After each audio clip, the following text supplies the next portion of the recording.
Capítulo 2 Ano Novo Solar. A manhã estava belíssima e, apresentando um céu azul espetacular, brindava-nos com sua beleza, enquanto magníficos raios solares surgiam no horizonte, para abençoar a vegetação exuberante de Atlântida Ocidental.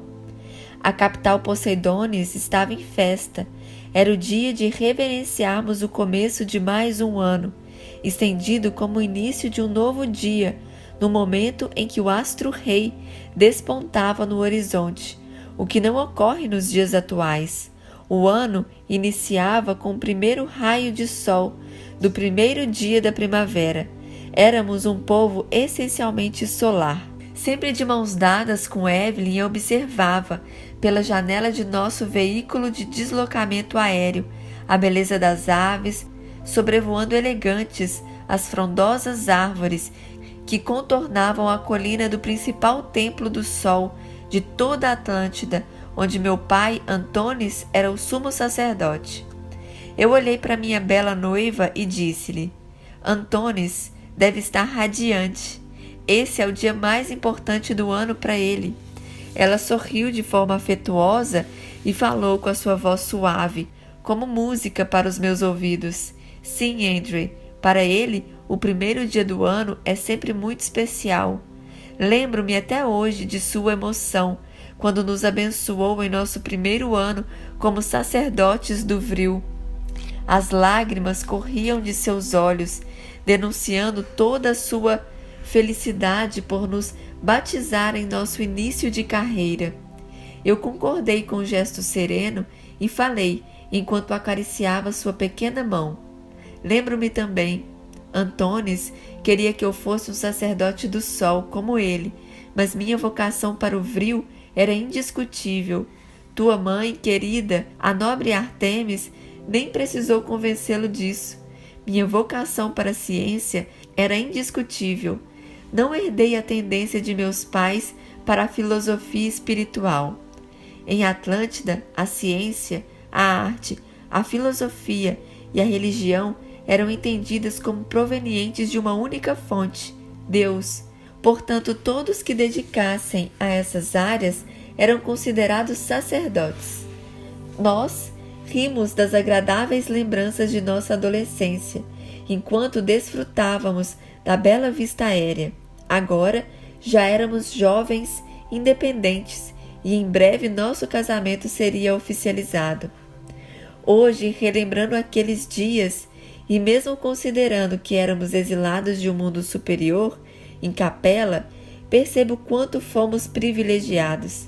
Creio, de todas as encarnações que vivi na Terra, essa foi a que me proporcionou melhores condições, em todos os sentidos: saúde, inteligência, beleza, conforto, boa formação familiar e excelente condição social e financeira. Tudo estava absolutamente ao meu favor. Acredito até que essa foi a vida em que fui mais belo, entre todas as que Deus me ofertou no planeta azul. Como filho de Antônis e Cristi, herdei perfeita genética, oriunda da mais pura linhagem da raça branca de Poseidon. Eu era surpreendentemente parecido com meu pai, a ponto de os amigos brincarem, dizendo que eu era um clone dele. A civilização Atlante dominava perfeitamente essa técnica. Somente nossas personalidades eram diferentes. Como a velhice e a degradação física entre esse nobre povo só ocorria próximos aos 100 anos de idade, nem parecíamos pais e filho, e sim gêmeos, ou então apenas irmãos, muito parecidos. Nossa maior diferença, quando estávamos lado a lado, eram nossas vestes. Ele usava os trajes sagrados de sumo sacerdote do Templo do Sol, uma túnica branca, com cordéis e adereços dourados, sandálias em estilo semelhante ao grego, quase sempre da mesma cor dourada. Seus colares solares também eram muito marcantes, sem contar o adorno da cabeça, que se assemelhava a uma coroa de ouro. Eu vestia uma roupa justa ao corpo, calças e blusas semelhantes às vestimentas atuais, porém mais confortáveis, sempre de cor bege e com um poderoso símbolo do vril no peito.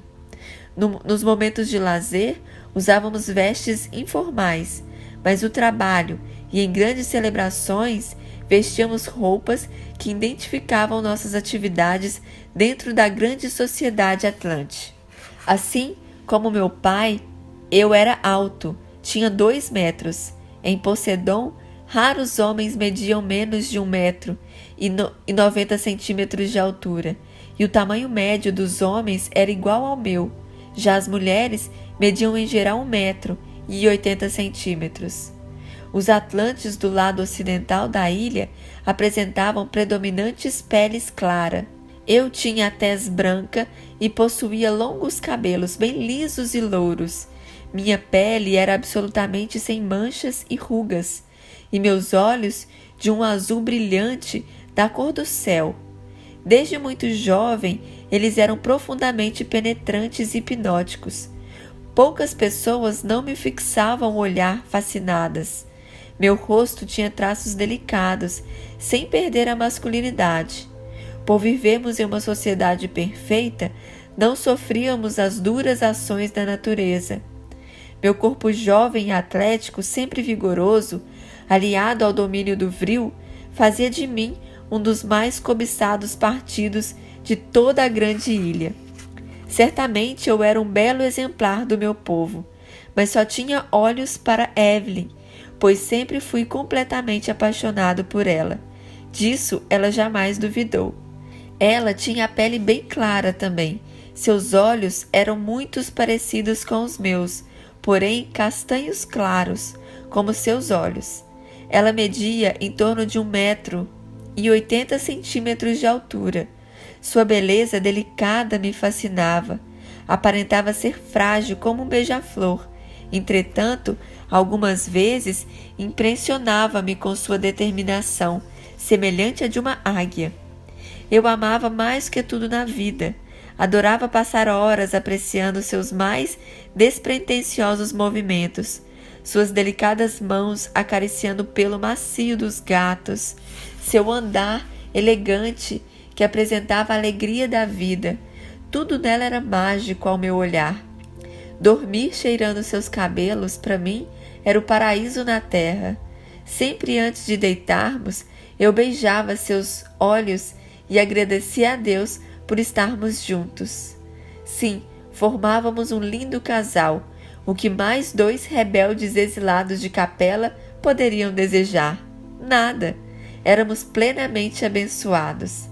Além de toda a beleza natural que herdamos de nossos pais, ainda nos destacávamos pelo porte nobre e pelo poderoso título que ostentávamos, sacerdotes do vril. Isso nos alcançava a uma categoria especial dentro da nossa sociedade. Apesar de vivermos em um sistema fundamentado na mais absoluta igualdade, nossa condição em comum nos rendia convites especiais. Éramos admirados e respeitados por toda a comunidade atlante, ainda mais por sermos filhos de nobres cidadãos que exerciam elevados cargos de âmbito nacional. Os pais de Evelyn eram muito destacados. A bela e nobre Artemis era vista como uma das principais sacerdotisas do vril de todos os tempos. Alguns diziam que não havia registro de uma mulher que dominasse o 5º elemento de forma tão abrangente em toda a história do continente. E isso que as mulheres ocupavam o mesmo espaço dos homens. Não havia distinção alguma com relação ao gênero, sendo muito comum as mulheres terem elevados cargos, inclusive no sacerdócio científico, assim como acontecia com Artemis. As mais importantes decisões sobre a grande energia passavam por suas mãos, pois ela era um dos raros sacerdotes que podiam interagir com o grande conselho do vril, composto por 4 anciãos, sendo um deles seu próprio pai. Já seu esposo Nasser exercia atividades de alta relevância na administração de todo o continente. Meus pais e os de Evelyn haviam conquistado importante espaço dentro da sociedade atlante, desde aquele dia em que os conhecemos antes da nossa encarnação na Grande Pirâmide. Estávamos chegando ao pico da colina, onde seria realizada a cerimônia do Ano Novo, quando olhei para o relógio da aeronave e disse a Evelyn: meu amor, ainda é cedo. Vamos sobrevoar a região. Desde criança, sempre achei as encostas da Colina do Sol um dos locais mais belos da nossa terra. O tumulto da cerimônia hoje será desgastante. Vamos relaxar um pouco antes do evento. Ela concordou, e então, com apenas um olhar, alterei as rotas gravitacionais da aeronave, que era impulsionada pela silenciosa energia vril. Poucos atlantes possuíam esse poder. As naves eram todas idênticas e ninguém tinha posse delas. Os veículos eram de todos, ou seja, estavam sob a administração do governo. Após um atlante usá-lo, qualquer um poderia entrar na nave e partir com ela. Para isso, elas eram programadas para atender às rotas pré-estabelecidas. O usuário entrava no veículo e apenas mencionava uma voz alta seu destino. A nave então imediatamente seguia o curso solicitado, avaliando as rotas mais adequadas e controlando o fluxo de outros veículos que cruzassem seu caminho. Isso garantia a total segurança de todos e permitia que os passageiros se dedicassem a outras atividades enquanto realizavam a viagem. Somente os sacerdotes do Vril, ou pessoas que tinham relativo domínio sobre a grande energia, tinham como dirigir manualmente o veículo. Eram exceções as aeronaves especiais de turismo, guiadas somente por pessoas autorizadas para o seu uso manual. Raras vezes intervíamos no mecanismo automático de deslocamento. No entanto, naquele dia, resolvi quebrar a rotina. Planávamos por 30 minutos pelos arredores da colina para usufruir daquele espetáculo maravilhoso. A encosta possuía cascatas divinas. Além do mais, eu e Evelyn adorávamos ouvir os cantos dos pássaros e o som dos demais animais ao amanhecer. Em determinado ponto do passeio, comandei a nave para ficar um estado estacionário, próximo a uma bela cachoeira, a 80 metros de altura. Abrimos a porta principal da elegante aeronave e ficamos abraçados, respirando profundamente aquele ar puríssimo, levemente úmido por causa do vapor da queda d'água. As naves atlantes movidas pelo vril não geravam nenhuma energia motriz para manter-se em estado estacionário, assim como os helicópteros modernos. A inversão dos eixos gravitacionais simplesmente a mantinha parada no ar, como se estivessem no solo, no mais absoluto silêncio. Somente ouvidos bem treinados poderiam ouvir o sutil som da energia vril percorrendo as centrais de força da aeronave, assim como ocorria nos corredores da Grande Pirâmide. Quando em movimento, só ouvíamos o som do atrito do vento na fuselagem. Eu então abracei Evelyn um pouco mais forte e disse-lhe ao pé do ouvido: "O que posso querer mais? Nossa vida é absolutamente perfeita. Todos os dias quando acordo, agradeço ao Espírito Criador por tantas dádivas." Ela concordou com um meigo sorriso, enquanto retribuía o abraço. Ficamos assim por alguns segundos, como se nossa vida estivesse sendo embalada por uma música divina, até que completei: "Evelyn, eu creio que a amo mais do que a mim mesmo. Não sei o que seria da minha vida sem tê-la ao meu lado. Sinto grande tristeza quando a imagino longe de mim. Só de pensar em perdê-la, sinto um aperto no peito. Você parece ser mais importante do que o ar que respiro." Ela ficou séria e com voz tensa. "Não diga isso, Andrew. Você sabe que o princípio divino que seguimos é amar ao próximo como a nós mesmos. Você deve amar-se acima de tudo, para poder irradiar a nossos semelhantes o amor divino que brotar em seu coração. Ademais, fomos sempre ensinados a não ter apego a nada, nem a ninguém.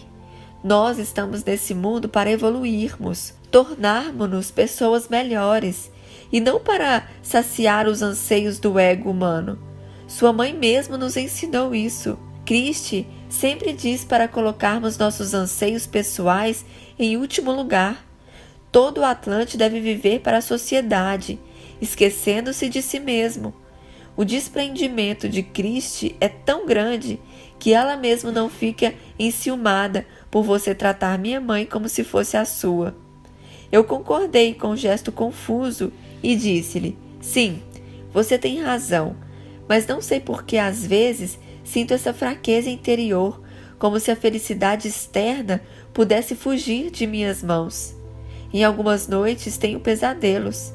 Cristo já me falou sobre isso, ensinando-me que aquilo que mais tememos torna-se nosso maior inimigo na busca pela iluminação espiritual. Eu mesmo não compreendo esse medo. Parece que não sou digno de méritos e privilégios que recebo. Eu me afastei em direção à ponta da plataforma da nave com a intenção de chegar mais perto da cachoeira e disse, mais para mim mesmo do que para ela: eu domino o vril com grande facilidade, mas parece que não sou senhor do meu próprio eu. Gostaria de ter o equilíbrio interior de meus pais. Evelyn se aproximou e falou, enquanto me abraçava pelas costas: você vai ter esse equilíbrio, Andrew, e será o maior sacerdote do vril que a terra de Poseidon já conheceu. Você desenvolverá novas técnicas para aplicar o quinto elemento e trará progresso e conforto à nossa sociedade, como nunca se viu. Eu sorri e disse-lhe, desanuviando minha mente: sim, mas você sabe o que eu quero. Eu desejo muito atravessar o portal para o mundo primevo. Desejo viajar pelo restante do globo, para a esfera da terceira dimensão, e utilizar o vril para ajudar esses povos primitivos que estão além do nevoeiro que encobre os limites do nosso reino. Quero atravessar as brumas das fronteiras que nos separam dessa terra de sofrimento. Ela concordou serenamente e disse, beijando meu rosto com um brilho no olhar: claro, meu amor, essa é a aplicação mais bela do vril, promover a cura e melhorar as condições de vida de quem sofre. Se essa for a vontade de Deus, você ajudará a promover o progresso das almas que nasceram na esfera da dor da terra. Abençoados somos nós por termos nascido em Poseidon. Eu concordei com as palavras da minha amada noiva e disse, sim, pedirei a nossos pais que nos permitam conhecer definitivamente esse mundo de que só temos notícias pelos relatos das equipes que trabalham para assisti-los. Mas agora, vamos para o Templo do Sol. Está quase na hora da cerimônia. Quero que meu pai me veja lá, prestigiando mais esse dia de imensa alegria para ele. Rapidamente, fechamos a porta da aeronave e nos dirigimos ao topo da colina. Lá, estacionei o veículo serenamente, na área destinada, nas proximidades do Templo do Sol. A ponta de material vítreo de alta resistência se abriu e descemos radiantes da aeronave.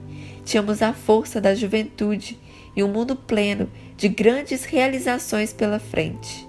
Artemis, a quem eu chamava de minha segunda mãe, havia me dito dias antes que depositava em mim a esperança muito grande com relação ao uso do vril. Apesar de sua filha ser uma grande sacerdotisa da grande energia, ela me afirmou confidencialmente que esperava de mim algo raro nos anos vindouros, materializar o vril.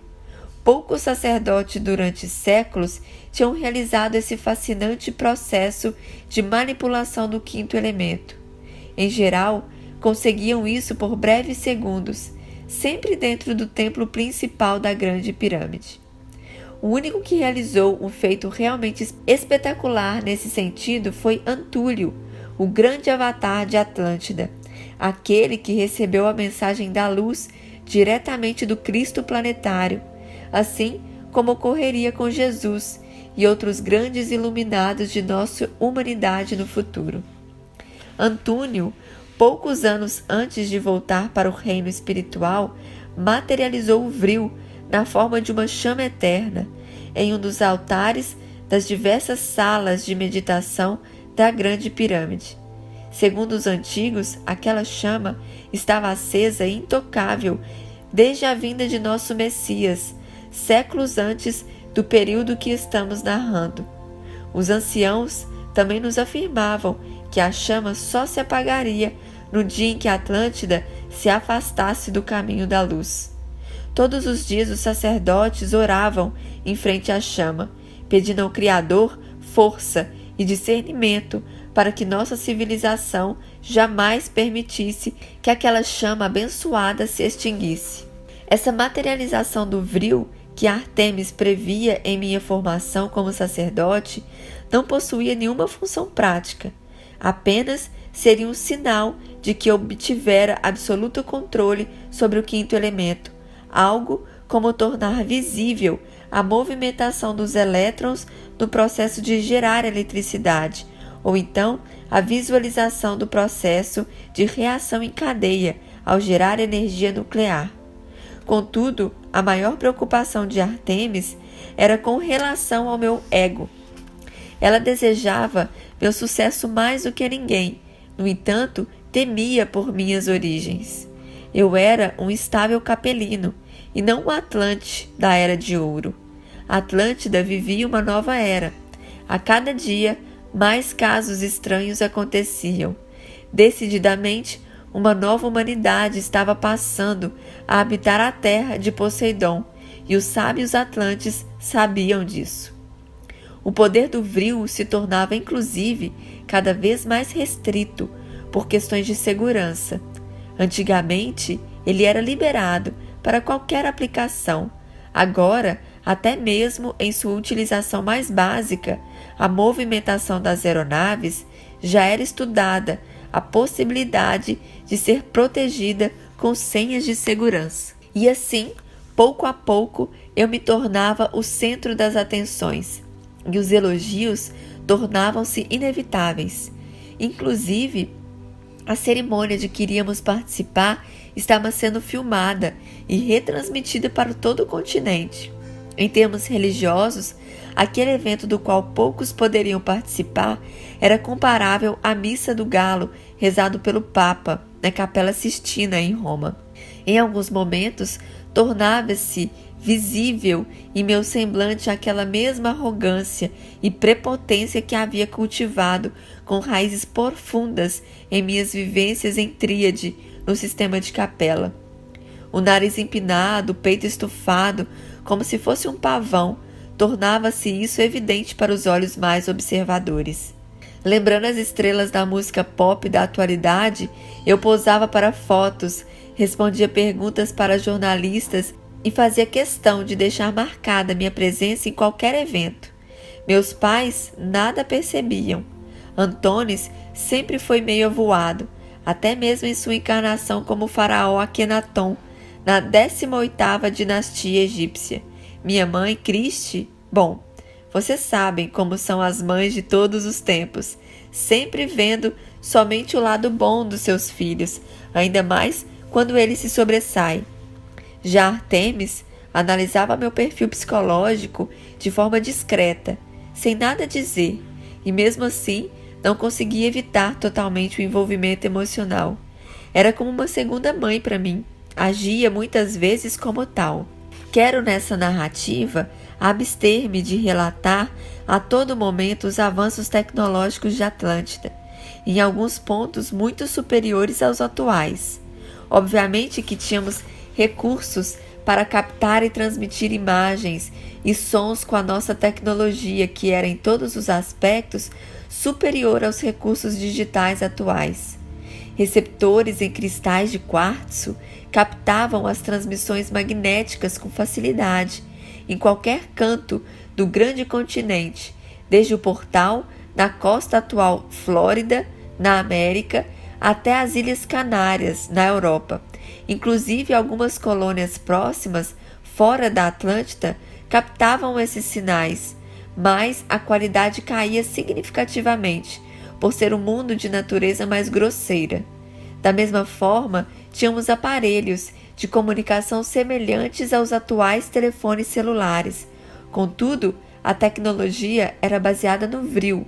Portanto, chamaremos nessa narrativa apenas de telefones móveis. Em seguida, vieram os cumprimentos usuais dos amigos, entre eles Rui e Arnak.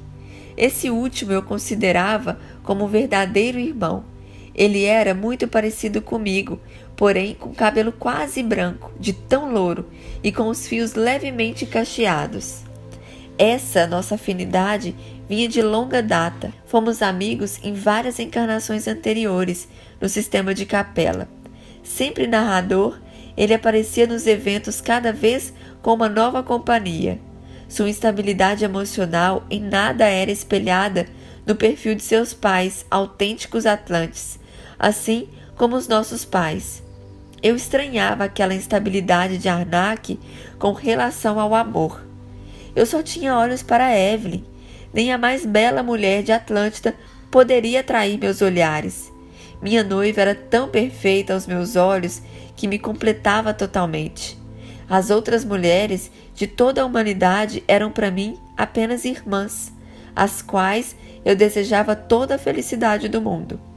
Dessa vez, Arnak estava acompanhado de Ariane, uma linda habitante da Atlântida Oriental. Ela possuía a pele vermelha, assim como os antigos egípcios.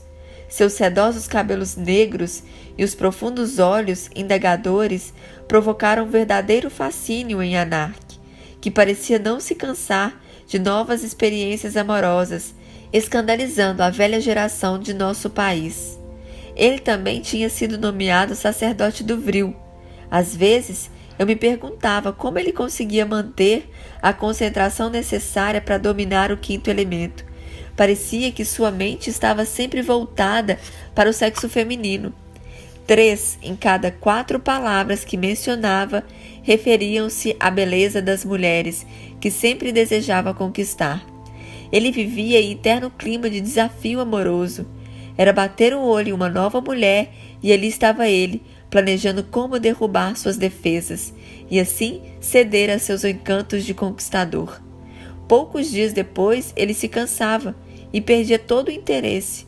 Parecia que ele não desejava encontrar o amor, e sim apenas sentir a adrenalina do desafio da conquista, algo que na época eu encontrava dificuldades para compreender. Ele então sussurrou de forma maliciosa em meu ouvido: "Coisa linda, não é, Andre? Preciso me manter para não me apaixonar. Ela mora muito longe. Mesmo com nossas rápidas naves, não desejo ficar cruzando o continente a todo instante para vê-la." Ele esboçou um discreto sorriso e complementou: "O pai de Ariane é governador da parte da região que faz fronteira com o portal oriental, dá acesso para o mundo de dores, entre aspas. Ele é responsável por várias execuções a esse mundo funesto. Isso me assusta. Quero distância daquela região. Além do mais, ele quer um bom casamento para a filha. Tenho que escapar de suas garras, pois não almejo casar tão cedo. Há muita coisa boa para aproveitarmos nessa vida." A menção de Arnak ao mundo de dores, entre aspas, atiçou novamente minha curiosidade. Já éramos adultos e ainda não conhecíamos o restante do globo. A saída de Atlântida era algo que exigia autorização formal das autoridades, algo bem burocrático. Olhei para Evelyn, afirmando nossa conversa anterior, e disse-lhe: "Não aguento mais de curiosidade para conhecer o mundo de dores, entre aspas. Hoje mesmo falarei com meus pais sobre nossa ida. Fale com os seus também. Chega a ser irônico não termos realizado ainda essa viagem. Nossa profissão e nosso conhecimento nos autorizam a isso. Até mesmo alguns filhos de fazendeiros do interior já foram conhecer a esfera primeva em absurdas viagens de turismo. Por diversas vezes havíamos pedido autorização para participarmos de algumas das expedições ao mundo primitivo da Terra, mas sempre ouvíamos que não estávamos preparados. Esse era um dos meus maiores desejos para o ano novo que se iniciava. Enquanto eu estava perdido em meus pensamentos, Evelyn chamou a atenção de Arnak para que ele se aquietasse, pois meu pai já tinha subido ao altar e estava de braços erguidos em direção ao sol nascente. Mas antes, não perdeu a oportunidade de censurá-lo. Arnak, Ariane é irmã caçula de Nereu. Ele não me parece muito amigável. Controle as suas atitudes. Ouvi falar que Nereu tem um poder incomum sobre o Vril e tem um humor muito instável. Além disso, ele é muito amigo de Atlas, que assumiu esse ano o cargo de administrador geral da Atlântida Oriental. Apesar de jovem, ele conquistou a confiança do Conselho dos Anciãos. O genioso galanteador sorriu discretamente e manteve-se em silêncio, em respeito ao meu pai, que estava pronto para a cerimônia e aguardando a atenção de todos. O culto solar de Atlântida em nada se assemelhava aos rituais dos povos primitivos do resto do mundo. Assim como ele faria no Antigo Egito, na personalidade de Akenaton, Antunes demonstrava que Deus não estava no astro-rei em si, mas se manifestava por intermédio dos raios solares, que são elementos criadores da vida. Da mesma forma que o Espírito Divino está presente em toda a criação, alimentando-a e permitindo a vida, assim como é a relação aos raios solares, sempre abençoando tudo e todos de forma indistinta. Éramos conhecedores profundos dos astros e sabíamos que todo o sistema planetário é regido por uma estrela, centro gerador da vida para vários mundos. A devoção ao Sol era apenas uma forma de reverenciar Deus, que se utilizava das estrelas como instrumentos mantenedores da vida nas escolas planetárias. É interessante relatar também que Antunes personificou tão bem o culto aos raios solares como forma de adoração e reconhecimento do poder divino por intermédio do Sol, que os antigos egípcios, herdeiros diretos dos Atlantes, criaram posteriormente a crença no deus Aton, que era uma abreviação do nome Antunes. Certamente, uma lembrança inconsciente de seus seguidores em encarnações futuras.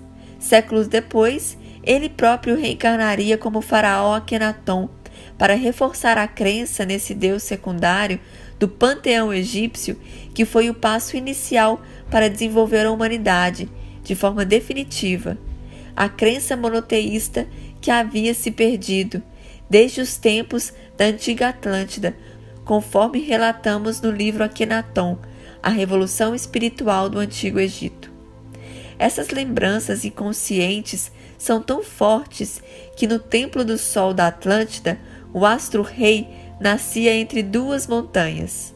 Quando Akenaton estava procurando um local para fundar sua nova capital, viu esse mesmo quadro místico na região hoje conhecida como Tel el-Amarna, no Egito. Lá, construiu a fabulosa cidade de Akenaton, que revolucionou o mundo por fugazes 30 anos. Antunes se manteve então em silêncio, com os braços abertos, de costas para todos nós, porém voltados para o sol, que desapontava no horizonte. Suas vestes brancas e os adornos dourados ficaram misticamente iluminados ao contato com os primeiros raios solares da manhã.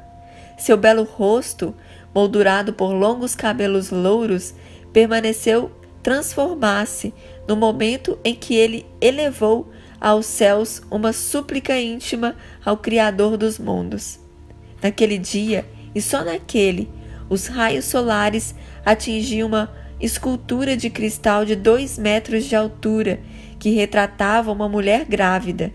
Em seu ventre, em vez de uma criança, via-se uma magnífica pirâmide, que somente daquele dia e horário irradiava diversos matizes de cores em contato com o sol matutino. Esse fenômeno durava pouco mais de 1 hora e simbolizava o início de mais um ano. Era algo lindo de se observar. A construção daquela escultura era mais uma das fantásticas aplicações do vril. Lapidar uma pirâmide dentro de outra escultura sem tocá-la, somente com o habilidoso sacerdote do quinto elemento poderia realizar tal feito. A idade daquela escultura também era secular, assim como a chama de Antúlio. Vale relatar também que a palavra Deus, na antiga língua atlante, era unissex, representando o masculino e o feminino. As mulheres geravam a vida, então todo o Atlante dava especial atenção à natureza feminina do Criador, ou seja, o Todo-Poderoso era visto como deusa em alguns momentos e Deus em outros. Esse momento, Antônis estava reverenciando a deusa que gerava a vida em seu pleno aspecto feminino. Já nos primeiros segundos em que os raios solares atingiram a escultura, provocando o fenômeno de cores já relatado, Antônis passou a falar com sua voz doce e eloquente. Sua devoção ao espírito criador sempre foi algo que muito me emocionou. Criadora da vida, Senhora de todos os mundos, mais uma vez se manifesta aqui, aos nossos olhos, um símbolo de teu poder magnânimo. As forças que manipulas ao macrocosmos representamos aqui em nosso pequeno símbolo do teu poder criador. Sabemos que tu, nossa mãe, geras a vida e a alimentas, assim como nós, teus filhos, fazemos com nossas crianças, desde o homem até os animais, nossos irmãos menores. Nesse momento, alguns arpistas e violinistas passaram a tocar em seus instrumentos uma melodia divina que encantou-nos todos enquanto Antônis prosseguia com sua oração divina. Senhora da vida, abre nossos olhos para percebermos sempre a beleza das pequenas coisas que vemos na natureza e o quão é importante mantermos a harmonia da obra que criaste. Nós dominamos a tecnologia do vril, manipulamos a tua obra criadora por meio da engenharia genética, aperfeiçoando nossa forma de manifestação física. Atingimos o saber, mapeamos a vida, mas em nenhum momento esquecemos que tudo isso nos foi permitido por sua infinita bondade. Caso contrário, nada disso nos seria possível. Também não nos esquecemos que o avanço deve ocorrer sempre em harmonia, jamais provocando destruição ou desarmonia. Permite-nos, ó grande mãe, que jamais nos escape da memória que o progresso deve trilhar o caminho do amor. Antônis manteve-se em silêncio por alguns instantes e ficou observando o disco solar no horizonte. Em seguida, voltou-se para nós e passou a examinar o público presente. Eu estranhei aquele procedimento. Meu pai parecia estar nos suplicando algo no imo de sua alma. Em seguida, vi duas grossas lágrimas correndo em seus olhos e apertei firme a mão de Evelyn. Senti um aperto no peito. O que estava se passando com Antônis? Ele então esclareceu-nos. Desculpem-me, meus irmãos, por essa minha demonstração exterior que não condiz com o momento, mas meu coração sofre com os rumos que a nossa sociedade está seguindo. Quero aproveitar esse instante em que essa cerimônia está sendo transmitida para os 64 milhões de habitantes do nosso país para expor minhas preocupações. Mais um ano se inicia e a cada novo ano vemos que nosso povo está perdendo seus valores. Todos nós sabemos que uma nova humanidade está reencarnando nesse paraíso que chamamos Terra de Poseidon. Os pais precisam saber orientar seus filhos para que eles também consigam perceber a importância de amar e proteger sua terra e seus semelhantes. As novas gerações trarão em seus corações dúvidas e dilemas internos de suas vivências anteriores, do mundo em que vieram. O inconsciente de nossos filhos está povoado de pequenos dramas que nem mesmo eles saberão interpretar. cabe-nos dedicar-lhes muito amor e orientá-los a vencerem tendências que algumas vezes que podem ser mais fortes do que eles mesmos. Enquanto meu pai falava, percebi minha mãe, Cristi, sentada elegantemente ao seu lado, de pernas cruzadas e com seu porte nobre, digno de uma rainha, olhando-me com carinho, como se estivesse depositando em mim toda a esperança de que eu respondesse às palavras de meu pai.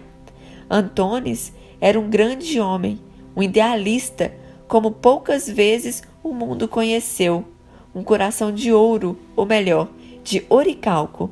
Eu olhei para Cristi com firmeza e lhe disse, telepaticamente, pode confiar em mim. Ela sorriu e respondeu da mesma forma, eu sei que posso, meu amado filho. Os Atlantes tinham bastante facilidade para se comunicar por pensamento, principalmente com seus afins. Mãe e filho tinham então capacidade de realizar isso a quilômetros de distância, sem contato ocular. Antônis abaixou os braços, estendeu as palmas das mãos para o público à sua frente e disse sorrindo, talvez eu esteja me preocupando demasiadamente. Lamento por esse imprevisto na cerimônia, mas algo dentro de mim me dizia que eu precisava falar-lhe sobre isso. Vamos então orar à grande deusa e encerrar as festividades, e que esse novo ano seja de grandes realizações para todo o nosso povo. Que a Senhora da Vida nos abençoe. Enquanto meu pai prosseguia com suas exposições, perdi-me em meus pensamentos. Olhei para Nark e os demais amigos de minha geração e comecei a analisar nosso comportamento e compará-lo com o de nossos pais. Seria somente um conflito de gerações? Impetuosidade dos jovens? Sim, éramos diferentes deles. Parecia-me que eles eram mais devotados a Deus e aos valores da alma. Eles ouviam de forma mais clara e intensa a voz interior, entre aspas. Entre os jovens, muitos colocavam isso em segundo plano, até mesmo por não terem a profundidade espiritual necessária. Decididamente, nossos pais eram espíritos nobres, senhores de si, enquanto nós possuíamos um intenso porão, entre aspas, de traumas interiores que desconhecíamos. A nova geração de Atlântida era como os icebergs dos mares gelados do norte. Tínhamos uma gigantesca área inconsciente submersa em nossas mentes, que não sabíamos conhecer nem dominar. Assim, aquele mesmo medo interior que eu havia narrado a Evelyn, antes de que chegarmos à cerimônia, tomou-me de assalto repentinamente. Em meu pensamento ecoava: o que será isso? Por que tantas perguntas sem respostas? Por que Antônis e Cristi parecem ser tão resolvidos, enquanto eu e meus amigos parecemos tão instáveis e suscetíveis a paixões? Do que era Arnak e sua estranha instabilidade emocional?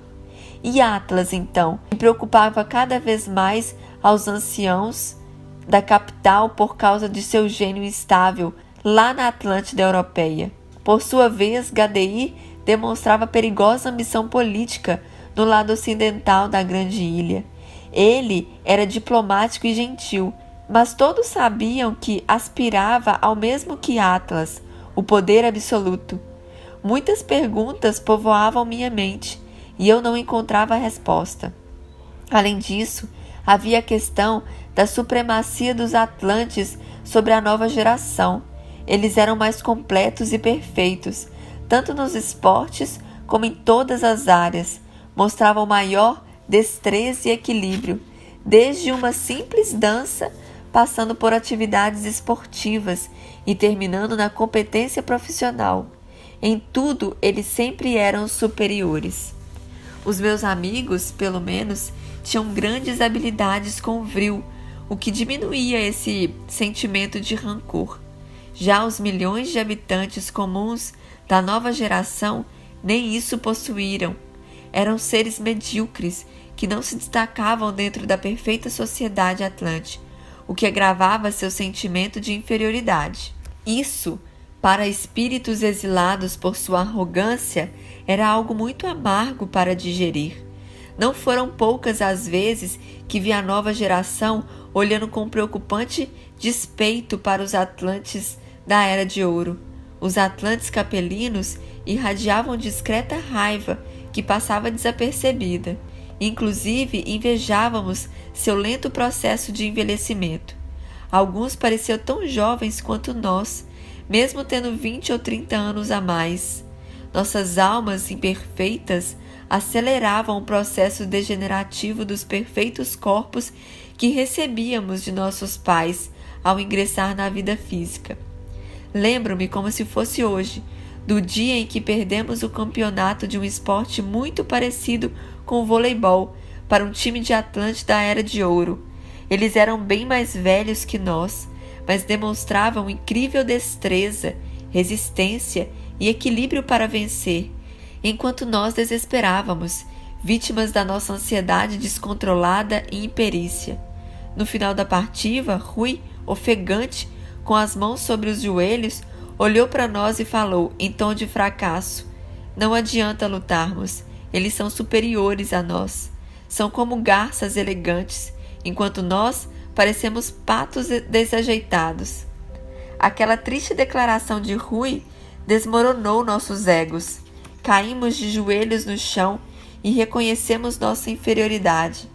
Essas experiências, em nossa adolescência, marcaram-nos profundamente, precipitando-nos ao despenhadeiro nos momentos críticos de nossas existências. E assim ocorriam em todas as esferas, com todos os Atlantes capelinos. Os Atlantes da Era de Ouro eram espíritos mais evoluídos, porém não perfeitos, nem percebiam nosso triste estado de espírito após as contínuas derrotas, assim como nos diversos momentos em que ficava evidente sua superioridade em relação a nós. Se eles tivessem observado isso, durante todo o processo de transição para o novo ciclo, talvez pudessem ter nos auxiliado a vencer nosso ego arrogante e vaidoso, mudando o triste destino do continente perdido. Entretanto, o que passou não pode ser mudado. Devemos apenas aprender com os nossos erros e construir um novo futuro. Eles eram professores e também aprendizes. Assim é a vida. Aprendemos uns com os outros, os mestres com os alunos e vice-versa. Assim, quando dei por mim, a cerimônia já estava sendo encerrada. Ao ver meu pai abraçando e beijando minha mãe, com imenso carinho, corri para eles, como fazia quando era apenas uma frágil criança. A expressão de felicidade deles ao me ver dessa forma, tão espontânea, foi algo inesquecível. Antônis ficou ainda mais contente, porque isso corroborava a importância de suas palavras anteriores: educar bem os filhos, ou seja, mostrar-lhes o verdadeiro amor, para que no futuro tornasse dignos Atlantes. Quem me dera pudesse ser motivo de orgulho para eles durante toda a vida. Terminada a cerimônia, todos nos dirigimos para uma ampla área verde, anexa ao Templo da Colina do Sol, e lá se iniciaram as festividades com música e dança para recebermos o Ano Novo. Em poucos minutos, a extrovertida juventude atlante já estava dançando e cantando em meio àquela exuberante natureza. Entre as árvores, em um belo dia de sol, todos sorriam, refletindo perfeitamente o que era a vida na Atlântida: paz, amor, alegria e felicidade. Próximos às mesas com frutas e belas decorações, os sábios filósofos conversavam com os administradores da grande ilha sobre os rumos que nossa prática deveria surgir para atingir qualidade de vida superior e sobre os projetos para desenvolver as comunidades do mundo primevo, na terceira dimensão da Terra. Já os jovens, como nós, ainda com a cabeça despreocupada dos problemas da vida, mas sem descuidarmos das nossas responsabilidades, brincávamos e dançávamos com um brilho apaixonante no olhar e com um largo sorriso no rosto. Eu e Evelyn adorávamos dançar. Se os amigos deixassem, ficaríamos por horas naquele mundo só nosso, olho no olho, mãos unidas, corpos próximos, em uma magnífica troca de energia sublime. Somente quem um dia encontrou uma pessoa verdadeiramente especial em sua vida pode mensurar o que estou narrando. Com um olhar sincero e seguro de meus sentimentos, olhei profundamente nos olhos de Evelyn e disse-lhe: estou a meio caminho do paraíso. Desde criança eu lhe dizia isso, época em que os nossos corações descobriram que havíamos nascidos um para o outro. Sabíamos pelas informações dos nossos pais que éramos exilados de Capela e tinham perdido o paraíso em um mundo superior. Eles nos estimulavam a recuperar essa condição. Então, eu sempre falava a Evelyn que eu estava a meio caminho do paraíso, lutando para ser melhor a cada dia. E somente o fato de estar ao seu lado já era meio caminho andado para chegar lá. Então, sorriu e falou-me: hoje é um dia tão maravilhoso que já me sinto lá. Viver ao teu lado é o próprio paraíso. Abraçamo-nos em completa felicidade e caminhamos rapidamente pelo gramado verdejante, até o outro extremo da festa, realizando brincadeiras com os amigos e abraçando todos. Os Atlantes sempre foram alegres e simpáticos. A Atlântida, na época de ouro, era realmente o paraíso na terra. As belas moças atlantes, com seus encantadores vestidos brancos, tal qual a pureza de suas almas, cativavam todos. Elas calçavam delicadas sandálias que realçavam ainda mais a beleza de seus pezinhos, dignos das mais sedutoras fadas do imaginário popular. Tiaras ricamente floridas prendiam os sedosos cabelos das lindas atlantes, que dançavam com desenvoltura e graça. A pele imaculada, resultando de alimentação basicamente oriunda dos raios solares, oxigênio, água e frutas leves, tornavam-os ainda mais angelicais, e quando sorriam, era um raio de luz, pois sua dentição perfeitamente alva, aliada ao brilho dos olhos, geralmente azuis ou verdes, revelavam-as as mais belas do que as pinturas dos mais renomados artistas da terra. Tanto as louras de raça branca como as morenas de raça vermelha eram deslumbrantes. Nesses instantes, eu até ficava com pena do meu amigo Arnaque. Ele parecia uma criança dentro de uma loja de doces. Eu e Evelyn nos divertíamos com seu olhar perdido, mesmo na companhia da belíssima Ariane. Não foram poucas as vezes que ela teve de chamar-lhe a atenção por causa de seu olhar vago e perdido, em vez de concentrar-se na conversação com ela, aquela deslumbrante mulher.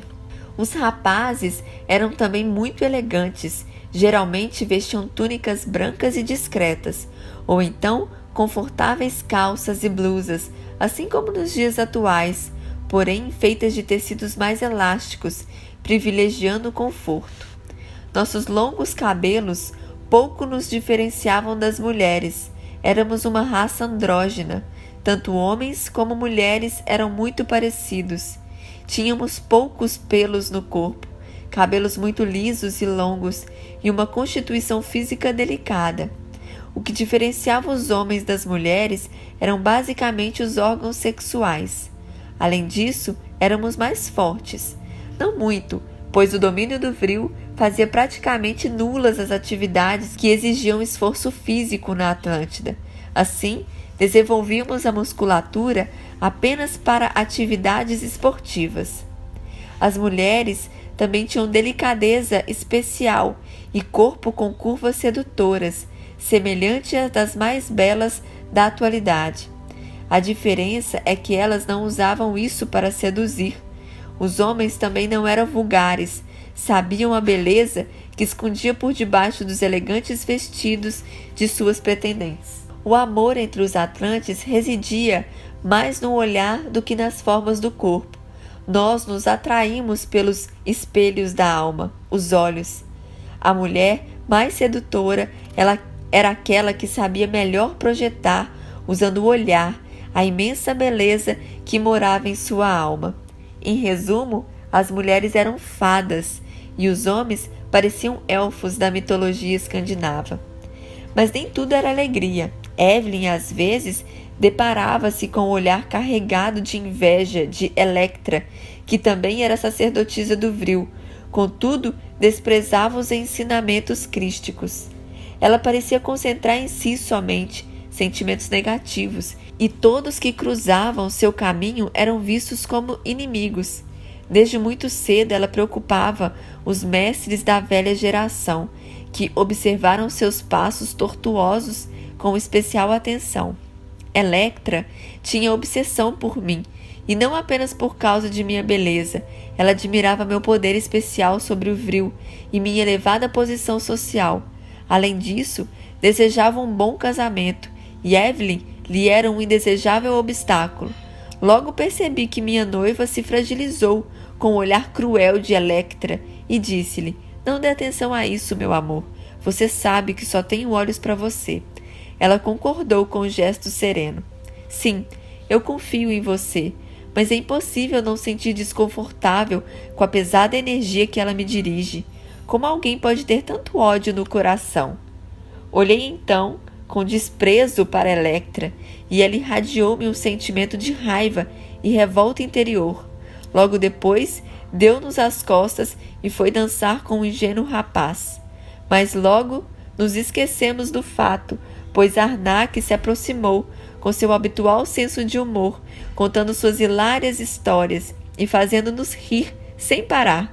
Ariane, a cada instante, encantava-se mais por ele. Arnak era, sim, muito divertido e sedutor. O problema estava na consequência de seus atos amorosos. No final, todas choravam de tristeza por perdê-lo. Sua ausência lhes era insuportável. Mas 2 semanas era o prazo máximo de fidelidade e atenção que ele era capaz de oferecer. Não fazia por mal, simplesmente ele era, sim, completamente estável no campo do amor. Parecia que a ideia de enraizar seu coração, tal sentimento por uma única mulher, lhe era algo abominável, do que ele fugia com todas as suas forças. Talvez o medo de perder a liberdade de conquistá-las todas as noites o fazia evitar qualquer relação mais profunda. E assim nos divertimos muito naquele dia, desejando a todos um ano promissor, assim como se faz nos dias atuais. Realizamos muitas brincadeiras, conversas amenas, à sombra acolhedora das árvores, com os sábios anciãos da Atlântida, até que no final da tarde Antônio chamou para si novamente a atenção e falou-nos com largo sorriso no rosto. Que dia maravilhoso, meus irmãos! Momento de grande alegria para todos nós. O astro-rei já parte para o descanso na terra ocidental, abençoando-nos com seus distantes raios dourados. Obrigado a todos que vieram hoje aqui prestigiar nossa festa, e que o ano seja repleto de grandes realizações para todos os filhos da terra de Poseidon. No próximo vídeo, entraremos no capítulo 3, o poder do Vril.